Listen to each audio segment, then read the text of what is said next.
Most gardeners spend money every single spring. Seeds, seedlings, replanting the same things over and over. It becomes a cycle that never really ends.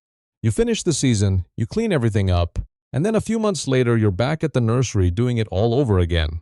And most people just accept it, like that's simply how gardening works. But there's a whole category of plants, vines specifically, where you do the real work once. You plant them, you get them established, and then for years, decades, sometimes longer than you'll even own the property, they just keep producing food. Every single season, without you starting over. Most people spend a lifetime gardening and never fully realize this category exists. Or if they do realize it, they assume the plants involved are somehow complicated. They're not.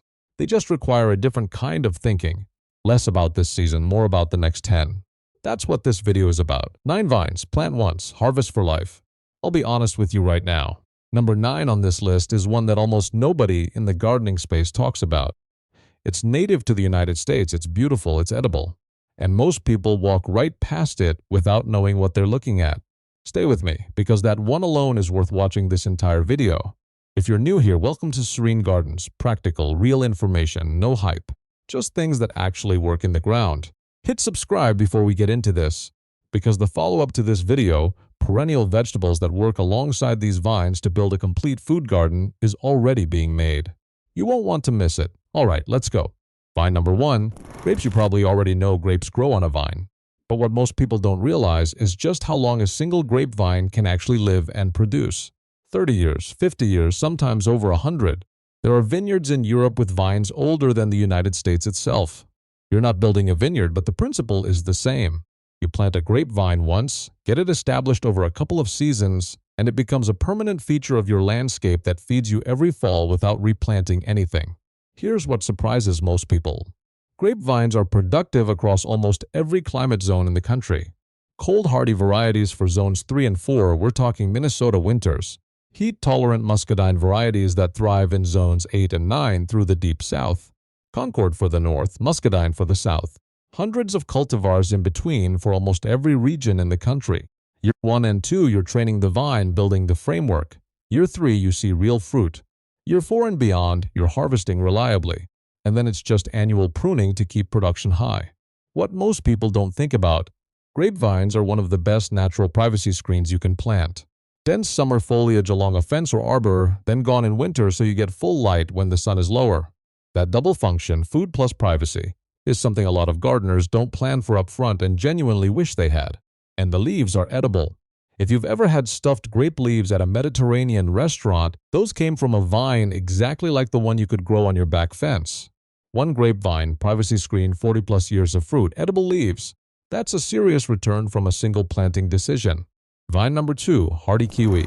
Here's one that most people only discover after they've already spent years assuming kiwi was strictly a tropical fruit they could never grow themselves. Hardy kiwi, the variety called Actinidia arguta, survives temperatures down to negative 25 degrees Fahrenheit. Zones 3 through 8, Ohio, Pennsylvania, upstate New York, parts of New England. Zones where people have genuinely never once considered growing kiwi because the assumption is it just won't work up there. That assumption is wrong. And once people realize that, they tend to go quiet for a second. The fruit is the size of a grape, smooth-skinned. You don't peel it. You pop it whole, skin and all, and the flavor is sweeter and more aromatic than anything you'll find in a grocery store. Once a vine hits full production, typically around years 5 and 6, a single established plant can yield between 50 and 100 pounds of fruit in a season. The novelty of it also means fresh hardy kiwi regularly commands premium prices at farmers markets if you ever have more than you can use yourself. The wait is real, I won't pretend otherwise. 3 to 4 years before first meaningful harvest, and full production takes longer than that. But here's how I think about it. You're going to be in your home in 5 years anyway. The question is whether you have a kiwi vine producing for you at that point or whether you don't. The productive lifespan on these vines routinely exceeds 30 to 40 years. That waiting period shrinks fast when you zoom out to that scale. Most varieties need a male and female plant for pollination. One male supports up to 6 females. But there is a self-pollinating variety called Issai that works solo if space is a real constraint. Train it to a sturdy trellis, full sun, and then wait patiently. This vine will outlast a lot of things in your garden. Vine number 3, passion fruit. Most people hear passion fruit and immediately think tropical. Warm climates only, not for me, and for the standard varieties, that instinct is right. But what surprises most people is that there is much more to this story, and we'll return to it at the very end of this list with a Native American relative that breaks every assumption you currently have about this plant. For now, passionfruit proper Passiflora edulis thrives in zones 8 through 11. California, Florida, Texas, the Gulf Coast, this vine is genuinely built for those climates. What nobody really tells you is the flavor difference between store-bought and homegrown. The fruit you buy in a grocery store was picked underripe to survive the shipping process. Homegrown passion fruit, harvested when the skin is slightly wrinkled and the fruit has literally dropped off the vine on its own. That is a completely different eating experience. Intensely aromatic. A sweetness that has almost a floral quality to it. You eat the whole interior, pulp and seeds together. The seeds add a slight crunch. It's one of those flavors that makes people genuinely pause the first time they taste it ripe. The flowers are extraordinary. The structure of a passion fruit bloom, with the purple and white fringed crown radiating from the center, looks less like something that grew naturally and more like something a craftsman designed on purpose. They stop visitors every single time. These vines are vigorous. They cover a trellis in a single season. In frost-free climates, one established vine producing over 100 fruits a year, returning every season without replanting. Vine number 4, chayote. If you've spent time around Southern cooking or Caribbean or Latin American food culture, you may already know this one. In Louisiana, it's called merlodon. In Mexico, chayote plant. But here's the part almost nobody in the gardening space actually explains properly. Every single part of this vine is edible, not just the fruit, the leaves cooked like spinach. The young tendrils stir-fried or eaten raw. The starchy tuberous root prepared exactly like a potato. Even the seed inside the fruit is edible, considered a delicacy in some cuisines for its rich, nutty flavor. You're not planting a vegetable, you're planting an entire food system on one vine. And the productivity numbers are not modest. One mature chayote vine, one plant, produces 60 to 100 pounds of fruit per season. Think about that. One vine, 100 pounds of food. The vine itself grows up to 40 feet long. It needs a structurally solid trellis, because when it's loaded with fruit, the weight is substantial. First-year vines produce around 30 fruits. By year 2, you're at 80 or more. The root system deepens and the output climbs. Chayote is truly perennial in zones 8 through 12. In cooler areas, it dies back in frost and regrows from the roots if they're protected through winter. In the right climate, it just keeps going, year after year, without you replanting anything. And here's the detail that always gets a reaction: you plant the whole fruit, not seeds from a packet. You take a ripe chayote from a Latin grocery store, let it sprout, and plant the entire fruit on its side with the shoot exposed. One piece of grocery store produce becomes your planting stock. That's either clever or bizarre, depending on how you look at it. Maybe both. Vine number 5, hops. This one surprises people almost every single time. Hops, the same plant used in brewing beer, is a vigorous, beautiful perennial vine that also produces edible shoots every spring. And most people only discover it as a home garden option after they've already spent years paying premium prices for craft beer brewed with hops they could have grown on their own fence. The vine is dramatic. In a single growing season, it climbs 15 to 25 feet. The foliage is dense and lush. Covers a trellis completely by midsummer, creating one of the most effective living privacy screens you'll find in a home garden. Then in late summer, the papery cone-shaped flowers appear. Those are used in brewing, and making your own beer from homegrown hops is entirely within reach. But here's what nobody really covers. In early spring, when the first shoots push through the ground, those young shoots are edible, harvested exactly like asparagus, sautéed in butter, blanched and tossed in pasta. The flavor is delicate, slightly bitter, deeply green. It's a spring vegetable that most home cooks have never tasted. Growing on a vine, most people don't associate with food at all. Hops die completely back to the ground every winter and return each spring through underground rhizomes, more vigorous each year. Zones 3 through 8, genuinely low maintenance once established. One caveat: they spread underground. Give them a defined space or be ready to manage where they go. But once they're in, they're reliable and productive for a long time. Vine number 6, Malabar spinach. This one is for anyone who has ever watched their spinach bolt the moment temperatures climb past 70 degrees. You know the frustration. You plant it in spring, it does well for a few weeks, then the heat hits and it just gives up, going bitter and seedy almost overnight. Most leafy greens fall apart in summer heat. That's exactly the gap Malabar spinach was built to fill. This tropical climbing vine thrives in the same conditions that destroy conventional spinach. It climbs aggressively, 6 to 10 feet in a single season, producing large, thick, glossy leaves through the hottest months of summer when your garden might otherwise have nothing green to harvest. The flavor is mild when cooked, similar to spinach, with a slightly different texture raw that works especially well in soups and curries. What most people discover about Malabar spinach only after growing it is how genuinely ornamental it is. The stems are deep red or green depending on the variety. The leaves are glossy enough to catch light.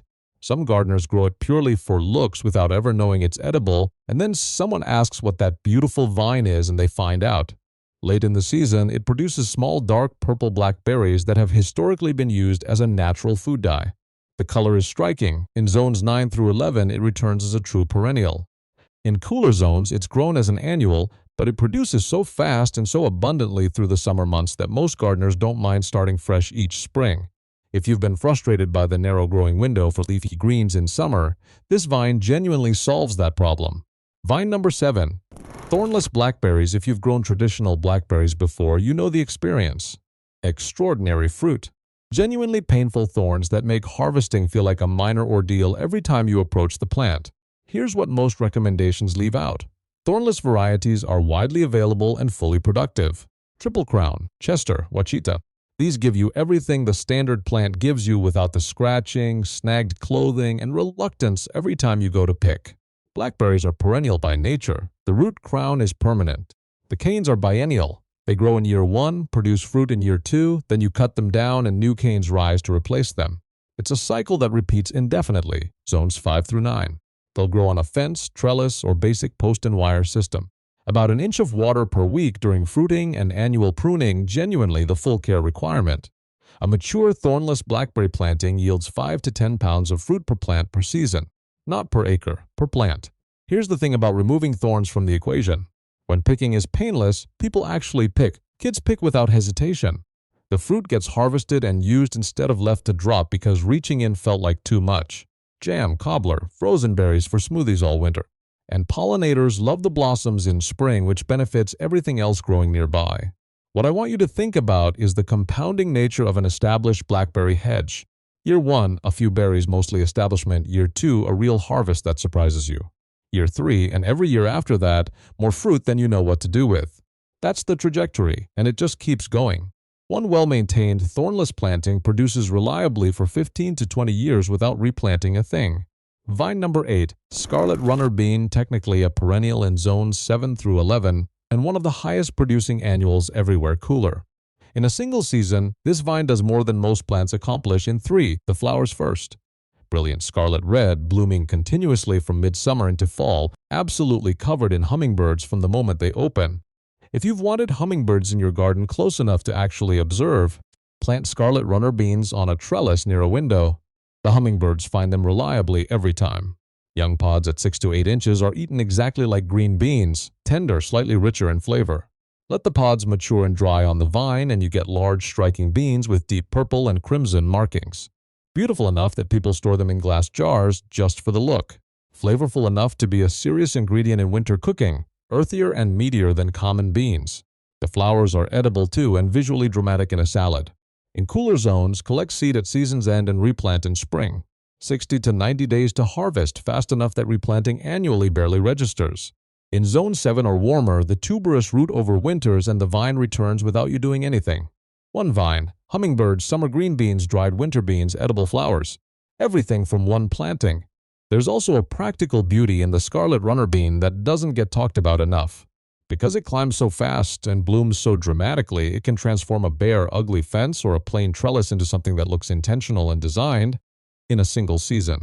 A lot of gardeners use it as a temporary living screen while slower perennial vines like grapes or kiwi are getting established. It fills the gap beautifully, and while it's doing that, it's also feeding you. Vine number 9, Maypop. This is the one I mentioned at the beginning. The one almost nobody covers. And I genuinely believe it's the most underrated edible vine growing wild across the eastern United States right now. Passiflora incarnata, the Native American passion flower. You've probably seen this vine growing wild along roadsides, climbing over fences, spreading across shrubs somewhere in the eastern U.S. And if you're like most people, you walked right past it without knowing what you were looking at. Here's what it actually is. A cold, hardy native passion flower vine that produces real edible passion fruit in zones 5 through 9. Not 8 and warmer, zone 5, Ohio, Virginia, Tennessee, Missouri. Parts of this country where people have assumed tropical fruit growing is simply not possible. The flowers alone justify planting it. Lavender and white with a fringe crown radiating from the center, it looks like something designed, not grown. The Gulf fritillary butterfly specifically depends on this plant as a larval host. The zebra longwing, the variegated fritillary. Plant one vine and your garden becomes part of a butterfly ecosystem without any deliberate extra effort. The fruit appears from July through October, egg-shaped roughly the size of a small lemon. When a ripe one falls and you step on it, it pops. That's literally where the name comes from. Inside is a sweet tart jelly-like pulp surrounding edible seeds. The flavor is somewhere between tropical passion fruit and something wilder, more floral, something that tastes distinctly like it came from this land. Indigenous communities across the southeast ate this fruit for thousands of years before anyone thought to import tropical passion fruit from another hemisphere. Here's the detail that genuinely stops people when they hear it. The leaves of this plant have been used for centuries as a mild, calming herb, sold today in herbal supplements for anxiety and sleep support. The same vine that gives you fruit, supports butterflies, covers your fence, and looks extraordinary is also a traditional medicinal plant. Growing wild, free-ranging along roadsides across eastern America almost entirely uncelebrated. Every winter, the aerial part of the vine dies completely back to the ground. Every spring, it returns from the root system, more vigorous and more established than the year before. Drought-tolerant, deer-resistant, native to this soil. If you plant just one vine from this entire list, make it this one. You won't regret it. And when someone stops and asks you what that extraordinary flowering vine is, tell them. Because most people have never heard of it, and they really should have. Before I let you go, 3 things most videos on this topic skip entirely. First, know your USDA hardiness zone before you plant anything. Zone compatibility isn't optional. It's the difference between a vine that produces for 30 years and one that dies before it gives you a single fruit. If you don't know your zone, look it up right now. It takes 30 seconds and changes every decision you make in the garden. Second, trellising. Build it before the vine needs it. Most of these vines get genuinely heavy when producing, a chayote loaded with fruit, a mature grape, a kiwi in full production. A flimsy trellis fails under that weight. Plan for a solid structure from the beginning. By the time you realize the trellis isn't strong enough, moving an established vine is not a small job. Third, and this one matters most. The biggest mistake first-time perennial gardeners make is losing patience in years 1 and 2. The vine looks small. It looks like nothing is happening. What's actually happening is underground. The root system is building. The infrastructure that will produce food for the next 30 years is being established in the soil while you're watching from above, wondering if something is wrong. Trust it, that underground work is the whole point. Every perennial vine you plant today is a gift from your present self to your future self. And in gardening, that's about as good as it gets. Leave a comment. Tell me which of these 9 vines you're planting this season. And if there's one you think I missed that belongs on this list, drop it in the comments. Some of the best conversations on this channel come from right down there. The next video covers perennial vegetables that pair directly with these vines, things that grow well alongside them and extend your harvest season significantly. It's already on this channel. Watch it after this one. And if this video gave you something real today, subscribe. That's how you make sure you're here for everything coming next. See you in the next one.